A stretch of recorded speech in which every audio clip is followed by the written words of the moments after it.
बिस्मिल्लाहिर्रहमानिर्रहीम। अस्सलाम वालेकुम। मेरा तमाम नौजवानों को, बिलखुसूस पाकिस्तान तहरीक इंसाफ के वर्कर्स और ISF और यूथ विंग के जितने मेंबर्स हैं उनके लिए मेरा मैसेज है, पैगाम है कि हमारा एहतजाज जारी रहेगा। हमारा एहतजाज किसी सूरत में नहीं रुकेगा। और ये याद रखें कि ये एहतजाज नहीं है, ये जहाद है।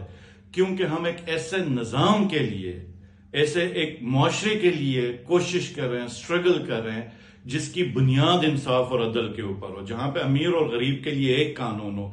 वहां पर ये एक ऐसा मुआशरा जिस पे ये नहीं हो सकता कि मैं बहुत बड़ी कुर्सी पे बैठा हूं या मैं बहुत बड़ी ताकत रखता हूं तो मैं जो मर्जी करूं और कानून मुझसे नहीं पूछ सकता। हम एक ऐसे मुआशरे या निज़ाम की कोशिश कर रहे हैं जहां पर किसी भी बेगुनाह शख्स को हम जबरदस्ती जेल में नहीं रख सकते। हम एक ऐसे मुआशरे के हुसूल के लिए कोशिश करें, कैसे मुल्क के लिए कोशिश करें कि जिसमें अगर अवामी मैंडेट कोई चुराए तो उसको फांसी लगे। उससे पूछो कि तुमने किस तरीके से अवाम के मैंडेट को चुराया और एक झूठी हुकूमत, और हुकूमत को रियासत कहते हैं, तो एक फॉल्स स्टेट आपने कैसे कायम की। आपके ऊपर एक ऐसा मुआशरा जिसके ऊपर गलत को गलत और सही को सही कहा जाएगा। तो हम अपना एहतजाज जारी रखेंगे। हम इसको जहाद समझते हैं। और ये जो मुल्क है, इसका मतलब जो हम कहते हैं कि पाकिस्तान का मतलब क्या, ला इलाहा इल्लल्लाह। और ये हमारा ईमान है कि अल्लाह और उसके हबीब का फैज है। ये हमारे पे इनाम है जिसका हिसाब हमसे पूछना है क़यामत के दिन अल्लाह के सामने। जब हम रूबरू होंगे तो अल्लाह हमसे पूछेंगे कि जितनी बड़ी नेमत हमारी जिंदगी में, जो सबसे बड़ी नेमत हमें अता की थी, तो वो ये ममलिकत पाकिस्तान है। तो इसके ऊपर जब जुल्म हो रहा हो तो हम कैसे खामोश होकर बैठे हैं। हम किस तरीके से अपनी आंखें और सांसें बंद करके बैठे जब हम देखें कि सामने जुल्म हो रहा है, ज्यादती हो रही। हम मुसलमान हैं, हम कलमा गो हैं, हम पाकिस्तानी हैं। ये हमारा बुनियादी हक है, फर्ज है कि हम निकलें, कोशिश करें। तो मेरे इंसाफ यूथ विंग और ISF के जितने भी मेंबर्स हैं उनको सबसे पहले तो मैं आपको खराज तहसीन पेश करूंगा कि जिस तरीके से आपने इमरान खान की कॉल के ऊपर लब्बैक कहते हुए पिंडी, फैसलाबाद, लाहौर, भावलपुर और इस्लामाबाद के अंदर सफ़े अव्वल पे रहे, सबसे पहले घरों से निकले, आपने टोलियां बनाई, एहतजाज को कामयाब किया।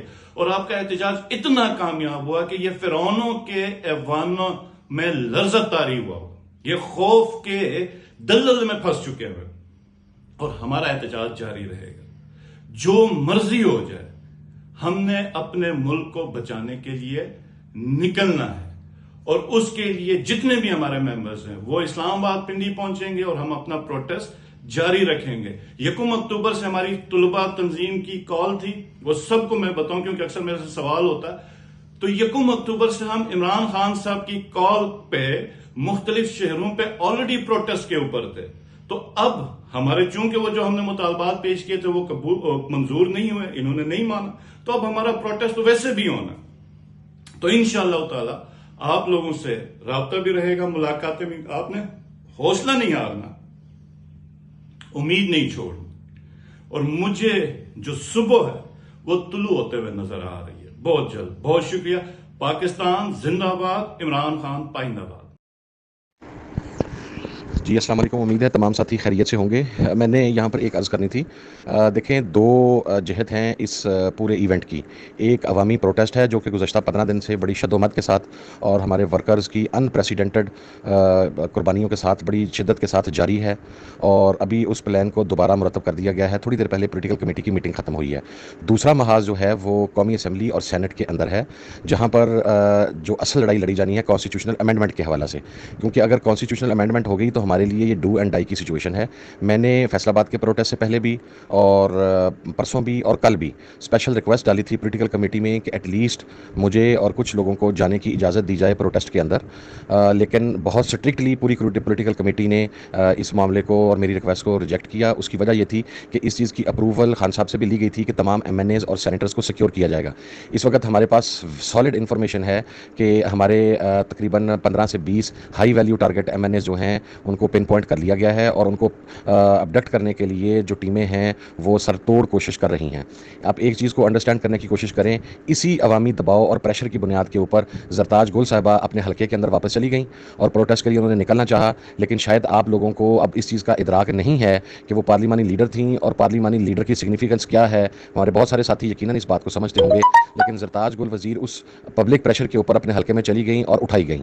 اب دوسرا کرٹیسزم یہ سٹارٹ ہو گیا کہ جب ایم این ایز کو سیکیور کرنے کی ڈائریکشن دی گئی تھی اور سینیٹرز کو سیکیور کرنے کی ڈائریکشن دی گئی تھی تو کیوں زرتاج گل وزیر اپنے حلقے میں گئی. تو my humble request is kindly تمام ایم این ایز بار بار ریکویسٹ کر رہے ہیں کہ let them allowed to participate in the protest, لیکن وہ لاس بہت بڑا ہو جائے گا قومی اسمبلی میں اور سینٹ کے اندر اگر ہمارے سگنیفیکنٹ نمبرز مس ہو گئے. تو آپ کو اس چیز کو بیک کرنا ہے اور سپورٹ کرنا ہے رادر دین کہ you start criticising. Non stop political meetings چل رہی ہیں. ابھی نئی اسٹریٹجی جو ہے وہ گزشتہ رات طے پائی تھی, اس کے اوپر بڑا اسپیڈیلی ورکنگ پنجاب کی ٹیم اور کے پی کے کی ٹیم ورک کر رہی ہے. Hats off to all the workers جنہوں نے گزشتہ 48 گھنٹے کے اندر جبری فسطائیت کا مظاہرہ کیا موجودہ حکومت کی. لیکن آپ کم از کم ایک چیز کو انڈرسٹینڈ کریں کہ اگر کوئی عوامی پریشر کے اوپر پبلک میں آ جاتا ہے تو پھر کہا جاتا ہے کہ جی یہ جان بوجھ کے آیا ہے اور یہ کمپرومائزڈ ہو گیا ہے. جب وہ اٹھایا جاتا ہے, یہ سیم معاملہ عمیر نیازی صاحب کے ساتھ بھی ہوا ہمارے ایم این اے میاں والی سے, اور اب زرتاج گل کے ساتھ بھی ہو رہا ہے کہ وہ اس کے خلاف ایک پروپیگنڈا شروع ہو گیا. جو نہیں آتے ان کے بارے میں کہا جاتا ہے کہ جی وہ سو گئے ہیں, وہ مس ہو گئے ہیں. عمر ایوب صاحب کے گھر کے اوپر کل 2 ریڈ ہوئے ہیں, ان کا اسلام آباد والا گھر اور ان کا جو آبائی گھر ہے وہاں پر پولیس کی ڈپلائمنٹ ہے. شبلی فراز صاحب نیئرلی سروائیوڈ, ان کے گھر کے اوپر اس وقت پولیس ہے.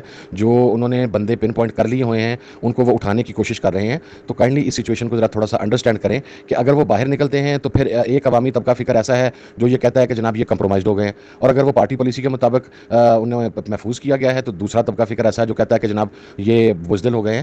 تو کم از کم کوئی اتنا مارجن دیں. کوئی بھی اس موقع پر گھر میں نہیں رہنا چاہتا.